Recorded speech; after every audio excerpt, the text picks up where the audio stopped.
Dear students, जैसा कि कल हमने डिस्कस किया था कि हम देखेंगे कि जो ऑक्सीडेशन नंबर होता है वो क्या चीज़ होती है। तो ये इसके कुछ रूल्स दिए हुए हैं यहाँ पे।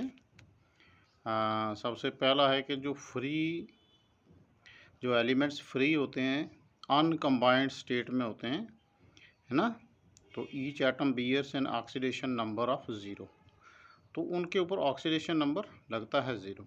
जैसे हाइड्रोजन H2 की फॉर्म में होती है, O2 हो गया, Cl2 हो गया, O3 हो गया, P4 हो गया, S8 हो गया, है ना। उसके बाद सोडियम हो गया, मैग्नीशियम हो गया, इन सब के ऊपर क्या लगेगा? ज़ीरो। इनकी ऑक्सीडेशन स्टेट होती है ज़ीरो। ठीक है, मतलब कोई भी फ्री एग्जिस्टिंग एलिमेंट जो है, ठीक है, चाहे वो मॉलिक्यूल है, चाहे कोई जैसे भी उसकी एग्जिस्टेंस है, तो वो उसके ऊपर क्या लगता है बोला, उसका ऑक्सीडेशन होता है ज़ीरो। ठीक है। दूसरी बात है जो आयन्स होते हैं, है ना, जो एक ही एटम के बनते हैं, ठीक है, तो उनके ऊपर उसका जो चार्ज होता है ना, वो आयन उसका जो ऑक्सीडेशन नंबर होता है वो उसके आयन के ऊपर जो चार्ज होता है उसके बराबर। जैसे सोडियम का प्लस लिखा हुआ है तो ये इसका चार्ज है, तो इसका ऑक्सीडेशन नंबर 1 है। मैग्नीशियम के ऊपर 2 लिखा हुआ है तो इसका ऑक्सीडेशन नंबर 2 है। आयरन के ऊपर 3 प्लस लिखा हुआ है तो इसका ऑक्सीडेशन नंबर 3 है। क्लोराइड आयन के ऊपर -1 है। ऑक्सीजन का ये -2 है। तो इस तरीके से क्या करेंगे हम, जितना जितना चार्ज लिखा हुआ है तो वही वही लगाएंगे उसके ऊपर, ठीक है ना।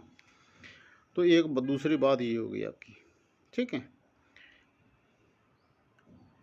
और तीसरी बात आपकी ये हो गई यहाँ से कि ऑक्सीडेशन नंबर जो ऑक्सीजन का होता है जी, मैक्सिमम कंपाउंड्स में -2 होता है, कभी +2 भी होता है, -2 होता है, +2 होता है, और उसके बाद -1 होता है ना।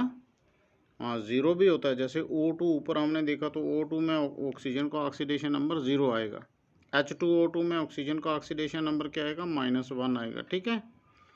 तो जो सुपर ऑक्साइड्स होते हैं जैसे KO2, इसमें -1/2 आएगा। तो इस तरीके से ये इसके डिफरेंट चार्ज होते हैं, ठीक है ना, ऑक्सीडेशन होते हैं। तो हाइड्रोजन का ऑक्सीडेशन नंबर +1 होता है, लेकिन कभी -1 भी होता है। जैसे लिथियम हाइड्राइड में इसका -1 आएगा, ठीक है। तो इस तरीके से ये हम अलग अलग जो एटम्स और मॉलिक्यूल्स होते हैं उनका निकाल सकते हैं हम, क्या बोला, ऑक्सीडेशन नंबर, ठीक है। थोड़ा सा इस नेक्स्ट पेज पर हम देखते हैं बोला कैसे कैसे ये इसका जो बेसिक है वो मैं आपको देखो। सोडियम का जो एटम होता है इसमें इलेक्ट्रॉन होते हैं 2, 8 और 1। पहले शेल में 2, दूसरे में 8 और तीसरे में 1।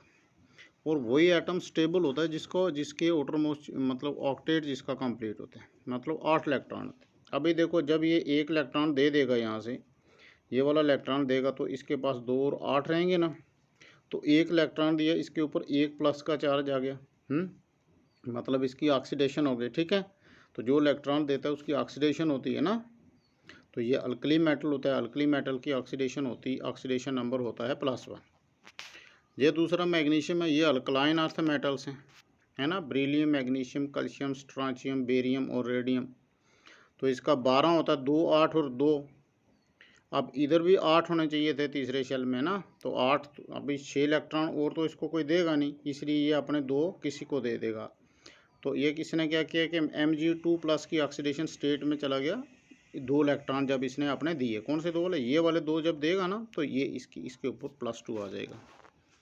और जब ये दो इसको मिलेंगे तो ये दोबारा से रिड्यूस होकर मैग्नीशियम बन जाएगा। तो एल्युमिनियम जो होता है ये बोरॉन फैमिली का है ना। बोरॉन फैमिली क्या होती है? और boron, aluminium, gallium, indium, thallium. मैंने आपको पीरियोडिक टेबल भेजा था और आपको बोला था कि इसको याद करो, तो आपने वहाँ से देखा हो। तो इसका 13 होता है, 8 और 2 10 और 3 13, है ना। तो इधर 8 होने चाहिए थे, इसको 5 कम है यहाँ पे, है ना। तो इसलिए ये 3 दे के +3 की ऑक्सीडेशन स्टेट में जाता है। जब ये 3 इलेक्ट्रॉनों को लॉस करेगा तो +3 में चला जाएगा। ये आयन है, ठीक है ना। तो 2 और 8 इसके +3 इलेक्ट्रॉन चलेगी, ठीक है। अब जो पी ब्लॉक के दूसरे जो एलिमेंट होते हैं जैसे boron, aluminium, gallium, indium, thallium वगैरह जो है ना, इसमें क्या होता है कि इसमें एक और इफेक्ट होता है जिसको बोलते हैं inert pair effect. Inert pair मतलब जो इलेक्ट्रॉन के जो s ऑर्बिटल में 2 इलेक्ट्रॉन होते हैं वो क्या करते हैं कि बॉन्ड पेयरिंग में वो नहीं बनाते, तो इसकी वजह से इनका ऑक्सीडेशन नंबर जो बड़े इसमें एटम्स हैं उनका ऑक्सीडेशन नंबर क्या हो जाता है एलिमेंट्स का, वो हो जाता है +1। ठीक है जी। इसके बाद आ गई आपकी कार्बन फैमिली। ये आप बोरान फैमिली हमने देख ली। कार्बन फैमिली की ऑक्सीडेशन स्टेट क्या है भाई, +4 है ना, और कुछ दूसरे स्टेट्स भी होते हैं due to inner pair effect. अब +4 क्यों है भाई, देखो कार्बन का एटॉमिक नंबर होता है 6, carbon, silicon, germanium, tin, lead, 6 हो गया। तो 6 इसमें हो गया, पहले शेल में 2 इलेक्ट्रॉन आ गए, दूसरे में आ गए 4। ठीक है ना, तो होने चाहिए थे 8, लेकिन इसके पास हैं कितने, 4। तो ये क्या करेगा, 4 जब अपने देगा किसी को तो +4 आ जाएगा, है ना। तो जब किसी से 4 लेगा तो -4 आ जाएगा। अब देखें, ये देखो जब CH4 होता है मीथेन के साथ ये कंबाइन करता है तो इसके ऊपर -4 इसकी ऑक्सीडेशन स्टेट आ जाती है, और हाइड्रोजन क्योंकि इससे ज़्यादा इलेक्ट्रोपॉजिटिव होती है तो इसके ऊपर +4 आ जाता है। ये C का -4, H का +4। अब +4 क्यों आया, क्योंकि हर हाइड्रोजन के ऊपर एक एक आएगा। असल में क्या हुआ कि देखो, जैसे ये नीचे आप देखोगे, देखो ये बीच में आ गया कार्बन, और इसमें 1 2 3 4 हाइड्रोजन के इसने 4 बॉन्ड बनाए इसने हाइड्रोजन के साथ। ठीक है, तो कार्बन बीइंग मोर इलेक्ट्रोनेगेटिव ये क्या करेगा, हाइड्रोजन के इलेक्ट्रॉनों को थोड़ा अपनी तरफ खींचेगा, ये भी अपनी तरफ खींचेगा, ये भी, और ये भी अपनी तरफ थोड़ा खींचेगा। ठीक है, तो इसलिए कार्बन के ऊपर हर हाइड्रोजन के साथ एक एक माइनस का चार्ज आ जाएगा। तो 4 हाइड्रोजन है तो इसके ऊपर कार्बन के ऊपर भी -4 का आ जाएगा। ठीक है, और इसके ऊपर क्या आ जाएगा, प्लस का चार्ज, क्योंकि इलेक्ट्रॉन जो है जो इसके उधर जाएंगे कार्बन की ओर। ठीक है, अट्रैक्ट होंगे थोड़े ज़्यादा।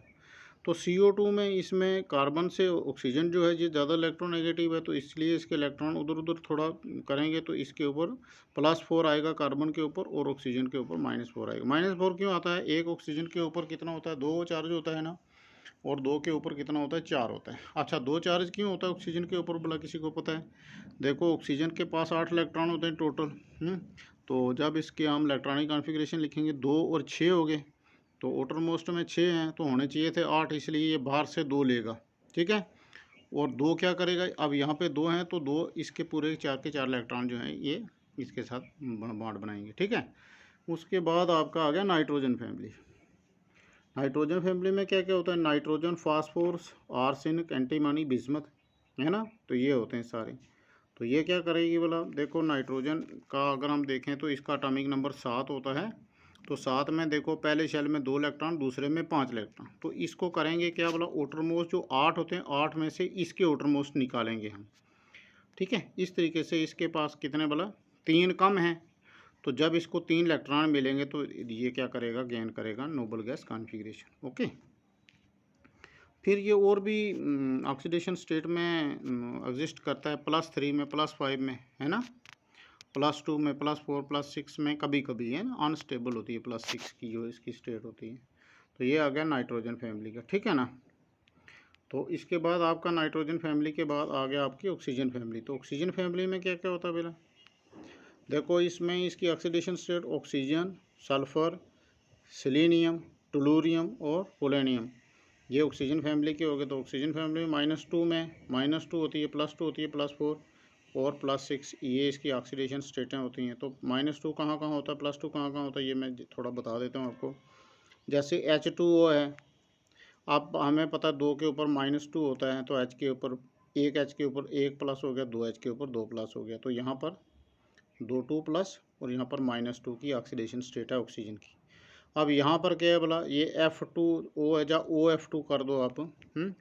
तो देखो फ्लोरीन जो होती है ये सबसे ज़्यादा इलेक्ट्रोनेगेटिव एलिमेंट होता है पीरियोडिक टेबल में। तो ऑक्सीजन के ऊपर इसलिए +2 आएगा। यहाँ पे फ्लोरीन के 2 एटम हैं, एक के ऊपर -1 होता है, दूसरे के ऊपर -1 हुआ, -1 प्लस -1 हो गया -2। तो यह -2 हो गया और ये इधर +2 हो गया।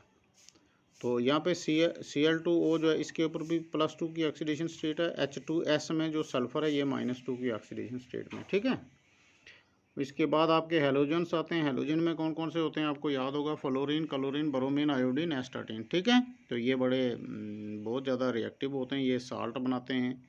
ठीक है ना, जैसे सोडियम क्लोराइड है ना, पोटाशियम क्लोराइड वगैरह, ये अलग अलग साल्ट बनाते हैं। तो इसमें जो फ्लोरीन होती है ये -1 की ऑक्सीडेशन स्टेट होती है इसकी। ठीक है, इसकी प्लस की ऑक्सीडेशन स्टेट नहीं होती। ठीक है, तो हाइपोफ्लोरस एसिड में होती है, लेकिन ज़्यादातर इसमें -1 नहीं होती है। तो बाकी वाले +1, +3, +5 और +7 की ऑक्सीडेशन स्टेट में एग्जिस्ट करते हैं। तो हमें कैसे पता चलेगा? हम लिखेंगे फ्लोरीन की पहले कौन कौन से एलिमेंट होते हैं, तो हम लिखेंगे fluorine, chlorine, bromine, iodine, astatine, ठीक है। फिर इन सब के लिखेंगे एलिमेंट्स के, क्या लिखेंगे, इनके एटॉमिक नंबर लिखेंगे, ठीक है। फिर इनके लिखेंगे हम इलेक्ट्रॉनिक कॉन्फ़िगरेशन। इलेक्ट्रॉनिक कॉन्फ़िगरेशन लिखेंगे तो देखेंगे आउटरमोस्ट शेल में इसके कितने इलेक्ट्रॉन हैं, ठीक है ना। तो उस तरीके से हम इसकी क्या निकाल सकते हैं, ऑक्सीडेशन स्टेट निकाल सकते हैं, राइट। तो ऑक्सीडेशन स्टेट जो नोबल गैसेस जो 6th ग्रुप है पी ब्लॉक में, तो इनके आउटरमोस्ट शेल जो होता है ये कंप्लीट होता है, पी के पूरे 6 के 6 इलेक्ट्रॉन पी में ऑर्बिटल में आ जाते हैं, तो इनके पास कोई भी वैलेंस इलेक्ट्रॉन नहीं होता है ना। तो इसलिए इनकी ऑक्सीडेशन स्टेट होती है हमेशा 0, ठीक है। तो जो आपके होते हैं ट्रांजिशन मेटल्स या डी ब्लॉक एलिमेंट्स जो आपके होते हैं, डी ब्लॉक में जो हैवी मेटल्स में आता है, ये 3D 4D 5D सीरीज़ है ना। तो आपने याद किया होगा 3D सीरीज़ का, है ना।